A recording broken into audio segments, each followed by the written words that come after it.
Književno veče u Gradskoj narodnoj biblioteci Žarko Zrenjanin, priređeno povodom promocije najnovijeg romana Marija Ligorija, Napoljski diplomata, proletilo je u treptaju, uprkos oglašavanju zvonika s katedrale, i to ne najavljujući promenu samo jednog časa.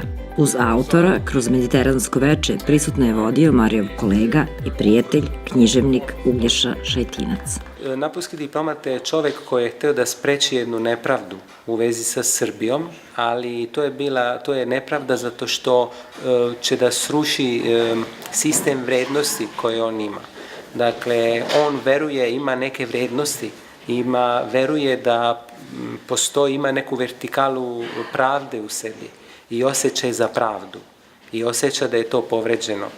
I sticajem okolnosti je to u vezi sa Srbijom, to je u vezi sa nepravdom koja se dogodila Srbiji i on kao Italijan, ali kao Europljanin, kao čovek, želi da spreči tu nepravdu. Mario Ligorije, pravo na katedru za italijanski jezik na Filozofskom fakultetu i Akademiji umetnosti u Novom Sadu, došao iz Napolja. Grada za koji kažu da je grad pod najlepšim suncem i nebom, gde ljudi uz divne pesme uživaju u najlepšem vinu.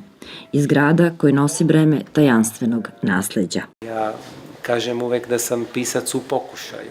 Dakle, pokušavam pre svega na stranom jeziku da svaki put pobedim sebe, da budem bolji od sebe i nadam se da sam uspeo u ponečem, nemam pojma. Napoljski diplomata je 6. po redu Marijov roman na srpskom jeziku. U njemu pripoveda o istoriji dveju država i protivrečnostima dva velegrada. Dok o gradovima koje opisuje i narodima po duhu izuzetno bliskim, navodi da su dva raja u kojima đavoli obitavaju, život definiše kao radost koja izmiče. Život je radost koja izmiče zato što na kraju uvek imamo fajront. I to je naša smrt, kraj života, i to je nešto što mene uznemirava. Ja sam iz Napulja i imam taj odnos sa smrću i sa životom i imam tu obsesiju.